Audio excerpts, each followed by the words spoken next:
Day 13, all's going well, still swelling, never mind.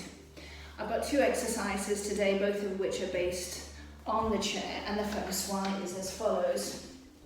We're going to have our heels under our knees, if that's possible, if it's possible to create a 90-degree angle between your tibia and the femur. If not, just move your feet slightly forward, that's no problem.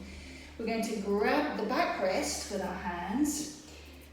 Using the backrest, we're going to bring our elbows back behind us and keep them there as the chest moves forward and the lower abdomen obviously moves into the body.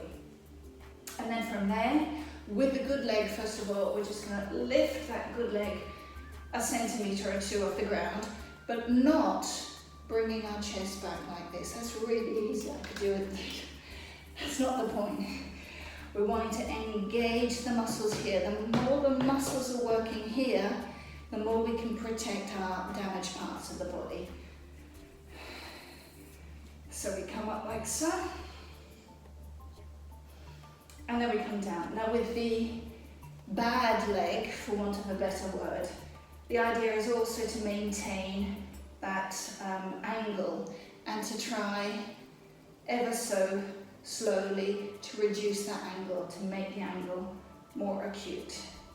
And you bring it down.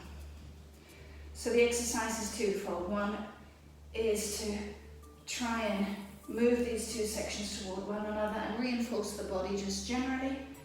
It's much harder than it looks. And then the other is to try and decrease the angle of the hurt leg. Yeah? Even making it slightly more acute in respect to the 90-degree angle that we want. So the second exercise today is still on the chair, and we're going to come slightly more onto the edge, like so. We're going to keep our hands on the backrest behind us and stretch our legs out. Keep your feet hips width apart. Toes always pointing up to the ceiling, and really spread the toes. So make sure there's plenty of space between all 5, all 10 toes. So we're going to do the same thing as before. The chest is going to go through, so you can actually push away with the hands to bring the chest forward, yeah? And you're going to really try and stretch the legs as much as possible.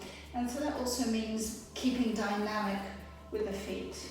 And then from there, we're going to start to move as much forward as we can. And you can see that I'll have to release a little bit the grip of my hands against the chair, or bring them down to the sides. Maybe I want to even bring them down to the lower leg.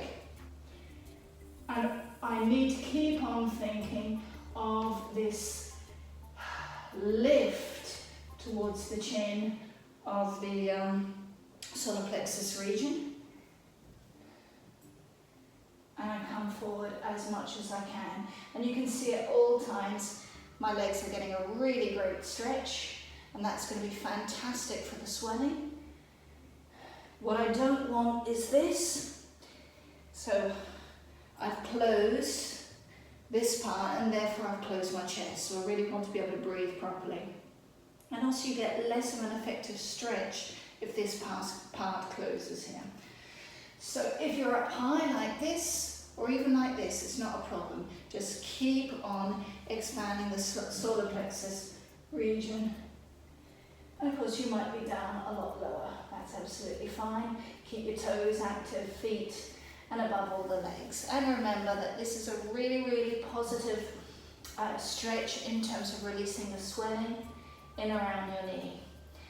In the same way that the previous exercise with its bending, yeah, is very good at releasing that trapped fluid that needs to get reabsorbed into the body.